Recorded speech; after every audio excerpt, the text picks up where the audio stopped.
बोले एक वक्ता, भागवत का वक्ता कैसा? शुकदेव के भांति।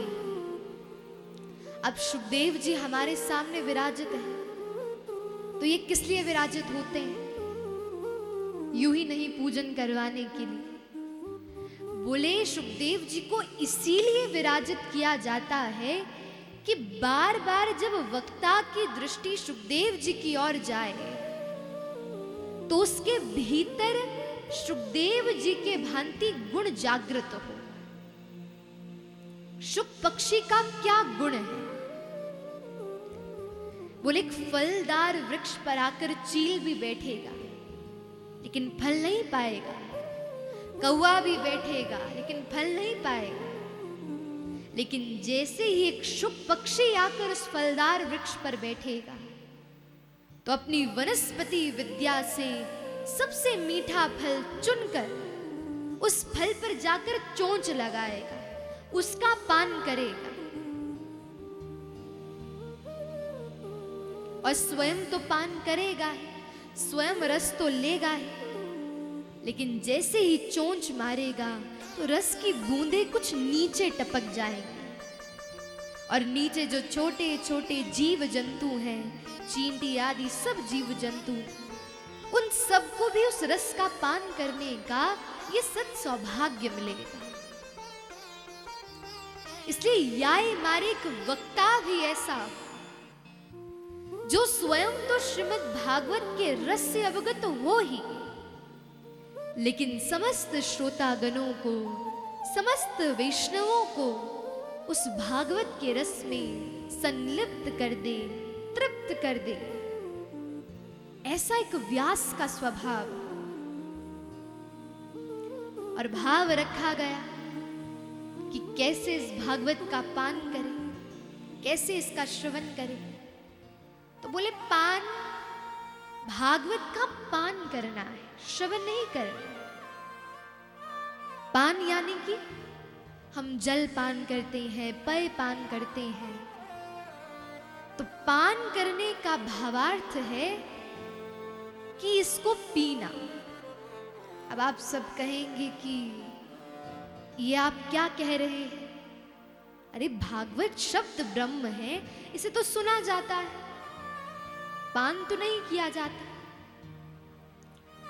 बोले अरे जिस प्रकार यदि हमें जीवन में यदि कोई रोग हो जाए, सोचो आज हम बीमार हो गए और डॉक्टर हमें लिख कर दे पैरासिटामोल खा लेना, बस पैरासिटामोल का नाम सुनकर, नाम पढ़कर क्या हम रोग से निवृत्त तो हो जाएंगे?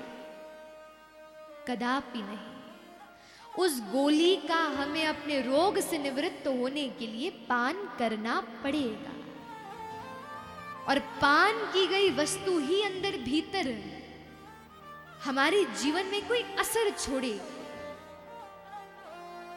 इसलिए कथा को सुनना और कथा को पढ़ना, तो सोचो ऊपर ऊपर से कथा निकल रही, लेकिन कथा को जब पान करते हैं तो भीतर कथा का संपूर्ण रस विद्यमान रहता है और वो भगवत भजन, वो भक्ति ऐसी पुष्टता होती है कि उसका असर हमारे मुखमंडल पर स्वतः दिखता है।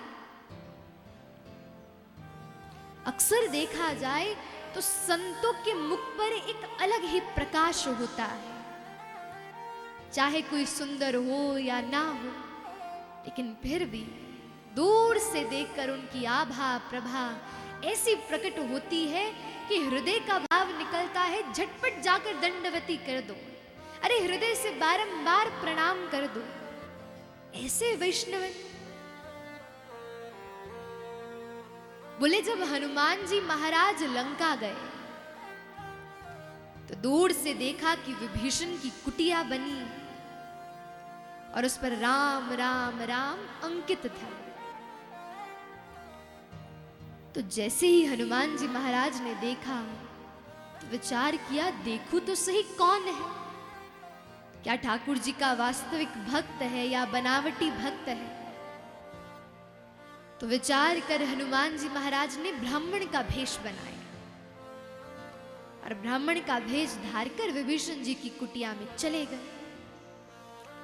जैसे ही विभीषण जी ने देखा, सोई देखकर बारंबार दंडवती लगाने लगे, 5-6 बार दंडवती लगा दी। हनुमान जी बोले, अरे क्या तुम मुझे जानो, मैं कौन हूं? बोले, अरे नाए। विभीषण जी बोले, नहीं नहीं, हम नहीं जानते आप कौन है, लेकिन सत्य कहूं हे महात्मन, आपके आने से, आपकी आभा प्रभा से मानो मेरे हृदय में ऐसा भाव प्रकट हो रहा है कि मैं और राम नाम का जप करूं, मैं और भगवत सेवा करूं, मैं और ज्यादा इस भक्ति में ओतप्रोत हो जाऊं। आपकी प्रभा ऐसी। जैसे ही विभीषण जी का ये भाव हनुमान जी ने सुना, उसी क्षण प्रकट हो गए। बोले, निश्चित ही तुम्हारे हृदय में भगवान के प्रति वास्तविक भक्ति विद्यमान है।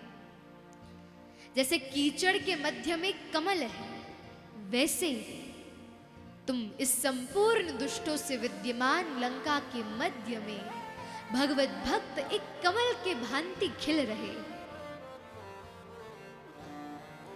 इसलिए पान करने का प्रभाव ही अलग होता है। हम भोजन का पान करते हैं, पौष्टिक वस्तुएं पाते हैं, तो सबका प्रभाव हमारे मुखमंडल पर स्वतः आ जाता है। बढ़िया बढ़िया गाल खिल जाते हैं, सुंदर स्किन हो जाती है।